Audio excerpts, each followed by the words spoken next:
Sepan disculpar ustedes, no van a escuchar en estos días la versión más lúcida de mí. Dicho esto, hoy me reía solo porque la comunicación concentrada plantea que entre tantos problemas que tenemos las argentinas y los argentinos, hay una nueva que se suma, y es que tenemos un presidente que, a diferencia de otros presidentes en el mundo, no tira la monedita en la Fontana di Trevi. Así como se los cuento, así como se los digo. Yo he escuchado barbaridades en las últimas horas y que quizá explican eh, un poco más, diríamos, parte de los grandes problemas que acosan a los argentinos y a las argentinas.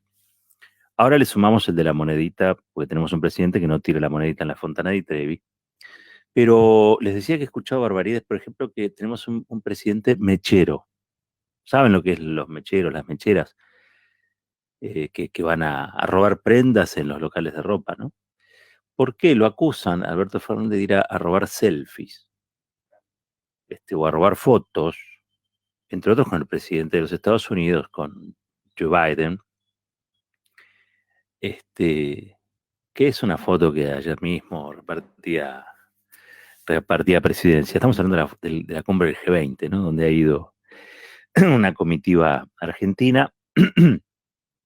Yo les recomiendo mucho las notas de Nicolantos, ¿eh? Nicolantos en el Destape, con el día a día de estas jornadas. Ahora están en Glasgow, allí está el presidente. Pero bueno, lo cierto es que ayer en el horario central de la tele, y también lo había escuchado en la radio, aparecía como cosa muy cuestionable, ¿no? Que el presidente se sacara fotos con otros mandatarios. Miren, si todo eso fuera el problema, si los problemas que tiene la Argentina se hubiesen solucionado, se solucionaran con un presidente que va, se junta con otro jefe de Estado y tira la monedita en la Fontana di Trevi, qué fácil sería todo, ¿no? Hay algunos que creen que la Argentina goza de cierta normalidad, y que esa normalidad la habilita a, a codearse con otros países desarrollados y tener las mismas preocupaciones o las mismas despreocupaciones.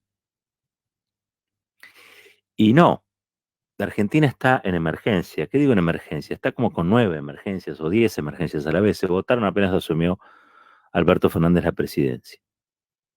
Entonces somos un país en emergencia. Ahora, que seamos un país en emergencia, no quiere decir que entonces el presidente a partir de eso va a robar selfies. No, el presidente evidentemente alguna cosa o alguna otra cosa hizo, porque este G20 acompañó el pedido de la República Argentina hacia el Fondo Monetario Internacional. ¿Para qué? Bueno, entre otras cosas, para incorporar a sus principales reclamos en la negociación con el Fondo Monetario Internacional, que se revisen las sobretasas, como las que sufre el país por créditos como el que tomó Mauricio Macri, que se cree un nuevo fondo para la financiación de largo plazo de la deuda externa de los países, y que se dé luz verde a lo que ellos llaman la canalización voluntaria de los DEC, cosa que pidió también Alberto Fernández allí en Roma, donde se está llevando a cabo la cumbre. Bueno, no parece poco para una jornada de tan pocas horas, digamos, para 2 jornadas de tan pocas horas de trabajo. Y parece esto, a mi juicio, en términos informativos incluso, mucho más relevante que lo que pueda ser lo que ocurre o deja de ocurrir en la Fontana di Trevi, o lo que ocurre con el álbum de fotos del presidente. Pero claro, hoy lo escuchaba a Roberto, a la mañana, Roberto Navarro, y él plantea algo muy serio, ¿no? ¿Dónde está y dónde queda? Porque la mayoría de la gente va a votar dentro de 13 días, 2 semanas, sobre muchas cosas que cree que sabe, pero en realidad no conoce. O sea, la gran mayoría de la población sabe y conoce de la realidad o de lo que pasa en la realidad, según lo que marca el bolsillo, según lo que marca la góndola, según lo que marca la situación económica, personal, familiar, comunitaria. ¿Mm? Y esa es una situación desastrosa. ¿Para qué nos vamos a mentir? O sea, hay un montón de índices de la economía que están funcionando muy bien y que marcan que la economía se está recuperando a una velocidad eh, destacable, ¿no? O sea, a gran velocidad, ¿no? No se puede negar eso. Y eso tiene que ver con que el gobierno ha tenido logros. Uno, y siempre yo también lo destaco aquí en el Destape, y creo que es un poco lo que todos sabemos y lo que todas sabemos, es que el manejo de la pandemia, aún con la cosa crítica, manejar una pandemia sin manual y con los recursos escasos que maneja este gobierno, ha sido un manejo exitoso, que ha permitido volver a abrir la economía, ha permitido abrir las escuelas, ha permitido volver a algo parecido a la normalidad en un tiempo que es el tiempo justo. O sea, el gobierno y su gestión ha permitido que esto se superara. Y hoy vemos que hay un montón de rubros de la industria que están reactivándose. La oposición descarnadamente dice que no se ha hecho nada, que todo lo que se ha hecho fue malo y que todo lo que se ha hecho es terrible o se ha hecho terriblemente mal. Bueno, ustedes y yo sabemos que mienten.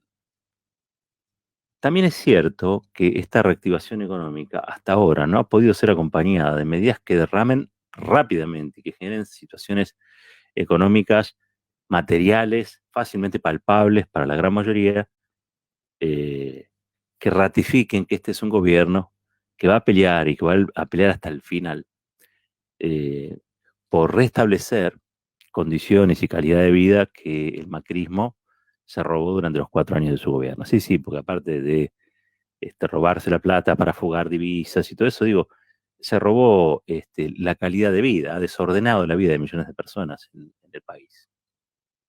Personas que hoy están irritadas, más fácilmente desanimadas que en otros momentos de la historia. Me pasa, y creo que les pasa a ustedes también.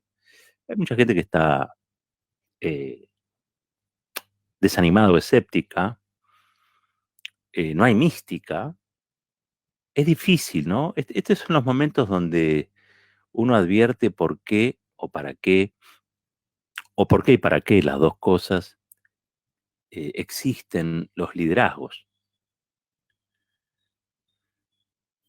¿Por qué y para qué los liderazgos se imponen como un estilo de dirigencia? Porque una cosa es ser dirigente, otra cosa es llamarse dirigente, otra cosa es dirigir el tránsito, pero la verdad sea dicha, un líder es aquel que convence a los demás de que hay un rumbo, por difícil que sea, que lleva a algún lugar deseable, ¿no? Digo, si hacemos esto, si apuntamos hacia aquel lado, si lo sostenemos en el tiempo, y si le metemos nuestra energía, toda nuestra energía, las cosas van a estar mejor. Eso lo dicen muchos y muchas. Pero lo cierto es que líder es aquel que finalmente logra convencer a esas mayorías de que eso que se está diciendo es cierto, y además de que es cierto, de que es posible. Yo lo que noto hoy, y diría que es el mayor déficit del gobierno, no ha podido generar, más allá del núcleo duro kirchnerista, no ha podido generar esa convicción. Y este es el principal problema. No hay capital, o no habría, o parece no haber, me quiero corregir, parece no haber un capital emocional a la altura de lo que la situación demanda, que es un gran esfuerzo colectivo para poner a la Argentina en el rumbo deseado y también para pelear contra aquellos que no quieren ese rumbo. Porque lo voy a decir una vez más, no todos en la Argentina queremos lo mismo, ¿no? Digo, para muchos y para muchas, el bienestar general significa una cosa y para muchos y para muchas el bienestar general es, primero que nada, el bienestar individual. Entonces, allí hay como una contradicción, porque el bienestar individual por sobre el bienestar general, ¿saben cómo se llama? Privilegio. Y nosotros tenemos una Argentina de privilegios. Es la Argentina de privilegios que ha logrado instalar a través de sus diarios que existe una casta política que sin duda debe tener algún que otro privilegio, o varios privilegios que la mayoría de la sociedad no tiene, pero son incomparablemente menores, insignificantes, comparados con los privilegios que se garantizan, por ejemplo, aquellos que evaden impuestos y que los evaden sistemáticamente, o que fuegan divisas al exterior empobreciendo a la Argentina. Entonces, cada cosa en su lugar. No hay que negar una cosa ni negar la otra, pero sí asegurarse de que las proporciones sean las correctas, porque si no, vamos a vivir equivocados y peor aún, en nuestros errores vamos a ayudar a que se instalen ciertos discursos o a que vuelvan los peores. Ustedes saben, los peores son aquellos que, gobernando 4 años, no pudieron solucionar uno de los 25 problemas fundamentales que tiene la Argentina y que ahora, desde la oposición, dice que van a solucionar no solamente los 25 problemas que heredamos por culpa de ellos, sino otros 25 que no saben ni siquiera balbucear. Ese es un problema grande. Ustedes saben, tenemos una oposición irresponsable. Entonces, a mí me puede gustar más o me puede gustar menos la actuación del presidente Fernández, pero no le voy a reprochar a Alberto Fernández que no tire la monedita en la Fontana di Trevi, que es lo que hacen muchos. Me importa un comino que vaya y tire la monedita en la Fontana di Trevi al lado de Angela Merkel y de otros, de Macron, no me importa. Macri se llevaba bárbaro con Merkel, la sentó al lado de ella en el Teatro Colón, cuando sesionó el G20 aquí en la Argentina. Vinieron todos estos jefes de Estado aquí a la Argentina y hablaron maravillas del modelo macrista. Incluso vino el príncipe árabe de que mata periodistas. No hubo problemas. Todos dijeron qué bien que está la Argentina. ¿Y saben qué? A la Argentina le iba peor que nunca. Entonces, a mí no me importa. Por mí que se hubieran metido todos en la Fontana de Trevi y se hubieran bañado. No me da igual. Uno a un presidente de un país con tantas emergencias como la Argentina no le pide pavadas. Que esos lujos se los den los que pueden. Nosotros no tenemos esa posibilidad. No podemos darnos esa posibilidad. Es un privilegio, eso sí, que está fuera de nuestro alcance. Lo cierto y concreto es que el G20 ha emitido una declaración que acompaña el pedido de Argentina y que ahora el FMI tendrá que decir algo. El FMI va a decir lo mismo de siempre. Yo no confío mucho en el FMI. Yo lo que sí creo es que la movilización del 17 de octubre a la Plaza de Mayo generó nuevas condiciones. Los discursos de Cristina y de Máximo Kirchner generaron nuevas condiciones y cuando aparecen esas condiciones me da la impresión de que Alberto Fernández se enfoca en los problemas. Y una vez enfocado en los problemas, no actúa mal. Sinceramente lo tengo que decir.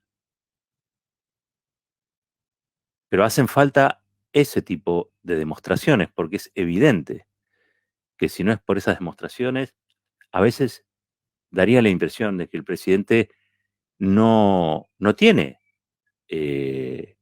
no sé si no, yo creo que, a ver, vamos a hacerlo al revés, porque no me quiero enojar.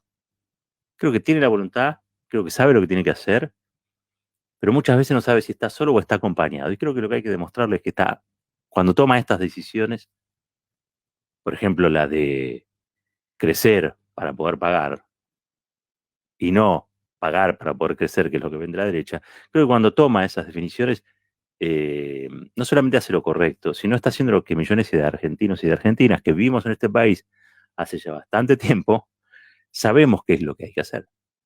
Y en ese sentido, vuelve a ser ese presidente que sabíamos no se iba a transformar en Néstor Kirchner ni en Cristina Kirchner, él tiene su propia impronta, pero que asumió en base a un contrato y que cuando hace esas cosas se está cumpliendo con ese contrato.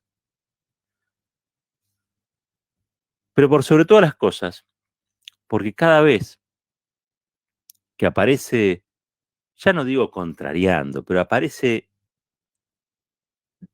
conversando, discutiendo, debatiendo, vamos a decir, con el Fondo Monetario, en los términos que creemos hay que debatir con el Fondo Monetario y sus representantes, sabemos que estamos más cerca de la solución que de los problemas. Porque es mentira que la Argentina va a solucionar sus problemas con la receta del Fondo Monetario Internacional. Eso es una enorme, una gigantesca torpeza. La Argentina, cada vez que cumplió con la receta del Fondo Monetario Internacional, defaulteó. Cada vez que la Argentina siguió con los planes de ajuste que dicta el Fondo Monetario Internacional y sus tecnócratas, la Argentina dejó de pagar sus deudas. Solo cuando la Argentina pudo tomar distancia de esa ortodoxia y crecer económicamente, pudo cumplir con aquello que adeudaba. Esto no lo digo yo. Esto es la historia reciente. ¿Saben qué? Están los diarios, pero incluso están los diarios frescos, porque 20 años, 25, 30 años en la historia de un país no es nada. Por lo tanto, hay que sustraerse un poco, ¿no?, de lo que es la hipnosis de la comunicación hegemónica que plantea, entre otras cosas, que para crecer hay que llevarse bien con el Fondo Monetario Internacional. Miren, con el Fondo Monetario Internacional hay que llevarse lo mejor posible, pero llevarse lo mejor posible no quiere decir hacer todo lo que el fondo dice, porque todo lo que el fondo dice es algo que el fondo espera escuchar, pero no es lo que las mayorías sociales queremos escuchar. Porque a mí que venga el Fondo Monetario a decirme, entre otras cosas, que hay que recortar los fondos previsionales, es decir, jubilar menos gente o pagarle cada vez menos, no me entusiasma como medida de futuro. Porque a mí que vengan y me planteen, entre otras cosas, que hay que eliminar las indemnizaciones, porque eso va a permitir contratar personal, bueno, no solamente no me convence, sino que me hace reír. ¿Saben por qué me hace reír? Porque el kirchnerismo creó 6 millones de puestos de trabajo sin flexibilizar una sola legislación laboral. Y cuando por el contrario eso se hizo, década del 90, donde entre otras cosas no se podía discutir paritarias porque no había paritarias, no había en las grandes fábricas asambleas ni comisiones internas porque la verdad es que la gente tenía mucho miedo de perder el empleo. ¿Por qué? Y porque había despidos masivos, porque se estaba reformulando la economía, se estaba generando aquello que el consenso de Washington finalmente generó, sociedades de excluidos y de pocos incluidos, ¿no? Entonces, allí donde apareció y emergió el fenómeno de la desocupación, los desocupados, los movimientos desocupados, son un actor de los 90. ¿Saben cuándo ocurrió todo eso? Y en el momento de mayor flexibilización, cuando se pagaban los sueldos con ticket canasta para poder evitar las contribuciones patronales, cuando, digo, yo les pido que hagan un poco de memoria, ¿no? Sobre todo aquellos que lo han vivido y que lo puedan contar, que lo puedan contar, que se lo puedan contar a sus hijos, que se lo puedan contar a sus sobrinos, a sus nietos, a sus nietas. Cuéntenlo. Había un país antes de que llegara Néstor Kirchner, era un país invivible. No estoy hablando del momento del 1-1. Estoy hablando de la consecuencia de todo eso. Que no es moco de pavo, porque el ministro de Economía de Menem y de la Rúa fue el mismo, fue Domingo Felipe Cavallo. Proliferaban por todos lados las agencias de colocaciones, ofreciendo empleo precario, temporario, mal pago. Entonces no es destruyendo empleos que se generan más empleo, no es destruyendo la legislación laboral que se genera más empleo. Por lo tanto, todo lo que diga el Fondo Monetario Internacional hay que tomarlo con pinzas. Y en todo caso habrá que seguir ganando tiempo. Yo estoy de acuerdo con eso. ¿Por qué? Porque miren, si la Argentina hubiese acordado con el fondo hace 2 meses atrás, porque estaban las elecciones de por medio. Entonces, muchos que se lo decían a Guzmán y se lo decían a Alberto, dicen, no, arreglá porque vas a las elecciones con un acuerdo con el Fondo Monetario Internacional. No es la foto, no es el pacto, son los hechos. Y los hechos saben que hubieran marcado un acuerdo a las apuradas.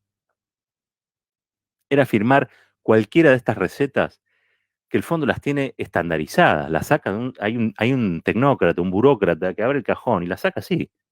Dice, mira, tenés que recortar las jubilaciones, tenés que recortar las pensiones, tenés que flexibilizar la legislación laboral, tenés que abrir la economía, para que vayan inversiones a tu país. ¿Saben qué pasó cuando se abrió la economía de modo indiscriminado, como ocurrió con Menem y con Macri? Centenares de miles de trabajadores de la industria local quedaron sin trabajo porque entran importaciones, es trabajo extranjero. Cuando uno agarra un producto extranjero, lo que está viendo es trabajo de otro país. Es decir, le está dando con ese producto trabajo a trabajadores y trabajadoras de otro país que quizá lo necesiten, quizá, pero ¿saben qué? Primero lo nuestro. Y esto no es xenofobia, no es chauvinismo. Es que Argentina no está en condiciones de financiar a otros países para la creación de empleo, tiene que financiar los propios. Y una forma de financiar es regular aquello que se importa. ¿Para qué? Porque todo lo que se pueda construir acá, todo lo que se pueda fabricar acá, todo lo que se pueda producir acá, tiene que fabricarse, producirse y hacerse acá. Porque eso evita la necesidad de dólares. Entonces, en un país en el que escasean dólares. Por lo tanto, ninguna de las recetas habituales del fondo nos sirve. ¿Y saben qué? Antes que un mal acuerdo, mejor estirar en el tiempo. Ya puede aparecer en el tiempo una solución que hasta ahora no pensamos. Y eso no está mal. Y creo que finalmente es de lo que Alberto se convenció se convenció, y creo que también Guzmán se convenció de lo mismo. Por ejemplo, estas sobretasas de las que hablan y el G20 plantea esta posición, con lo cual Argentina puede ir a la mesa de negociación con el fondo, con este papelito, con este documento del G20, es muy importante. Se puede ahorrar a Argentina casi 2.000 millones de dólares por año con esto. No es moco de pavo, no es moco de pavo. La sobretasa es una tasa superior a la que cobraría el fondo, pero en este caso, porque el acuerdo que hizo Mauricio Macri con el Fondo Monetario, que hoy estamos pagando, es desastroso. Es desastroso. Alguien, y vamos a decir lo mismo de siempre, dice, bueno, pero si es tan desastroso ese acuerdo, ¿por qué lo cumplimos? ¿Por qué no lo incumplimos? Es muy difícil explicarle al mundo que un gobierno contrae una deuda y que el gobierno que viene atrás la desconoce. Pero más allá de eso complica la relación de Argentina con un montón de instancias del mundo económico, a escala multilateral, digamos, que podría ser todavía más complicado que pagar. O sea, es preferible seguir negociando y conseguir el mejor acuerdo posible a no conseguir ninguno. Cuando uno ve escenas de lo que es la guerra económica que desatan el sistema financiero internacional, la geopolítica internacional contra aquellos pueblos rebeldes o contra aquellos gobiernos que se rebelan, no hace menos que a cada uno de nosotros y de nosotras recorrernos un escalofrío por la espalda. Y esto no lo digo para atemorizar a nadie, pero estamos hoy haciendo lo que hay que hacer, me imagino yo, para que no haya desabastecimiento. Y quizá no haya desabastecimiento. Y quizá el gobierno en esta pulseada le gane a los formadores de precio, y le gane a la AmCham, y le gane a Arcor, y le gane a Pérez Compán, y le gane a Pagani, en esta circunstancia. Pero ustedes se imaginan un escenario de desabastecimiento, no de 20 días, no de 3 meses, sino de 6 meses, de un año y medio. Eso es una verdadera guerra económica. Eso es un verdadero golpe, un golpe financiero. Porque lo único que hace eso es generar mal humor. Y ustedes saben que el mal humor social no debilita a Pérez Compán, no debilita a Pagani, no debilita a la AmCham o a la EA. El mal humor social, y lo hemos visto en las elecciones de las PASO, debilita al gobierno elegido por el voto popular. Entonces hay que tener mucho cuidado cuando quizá se enarbolan consignas que pueden ser muy lindas al oído, pero que en los hechos prácticos es arrucharse la pata del banquito, ¿sí? O pinchar el fondo del bote en el que estamos flotando. Uno no puede, en un escenario de tanta irresponsabilidad y desorden generado por la derecha en la Argentina, sumar irresponsabilidad y desorden. Porque en ese río revuelto no ganan los pescadores, como dice el dicho. En ese río revuelto ganan los dueños del poder y del dinero, los mismos de siempre. Tenemos un gobierno popular con ciertos déficits. Eso no hay que negarlo. Para nada hay que negarlo. Pero yo prefiero a un presidente que va con Guzmán y discuten que el G20 saque un documento de estas características, a un presidente que tira la monedita en la Fontana di Trevi y pide algún que otro deseo que seguramente no es o no va a ser que su pueblo esté mejor, sino que va a ser, después de aplicar las recetas del Fondo Monetario Internacional y de hambrar a su propio pueblo, no hay preso.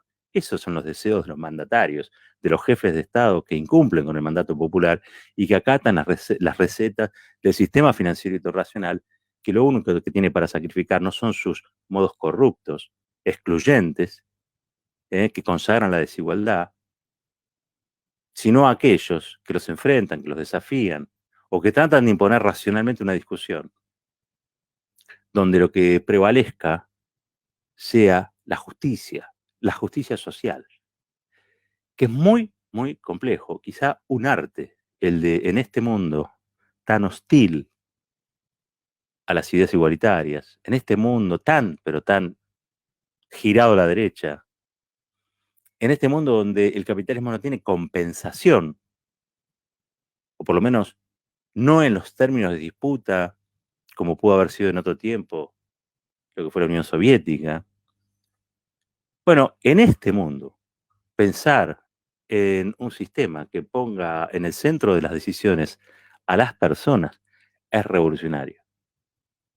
Entonces tenemos que hacer un esfuerzo todos y todas para que aquellos que ponen en el centro a las personas, aunque más no sea, aunque más no sea, porque quieren seguir ganando elecciones o porque quieren conservar el espacio de poder que tienen, son la única alternativa frente a las tecnocracias, frente a las corporaciones, que lo único que prometen, ¿sí?, son soluciones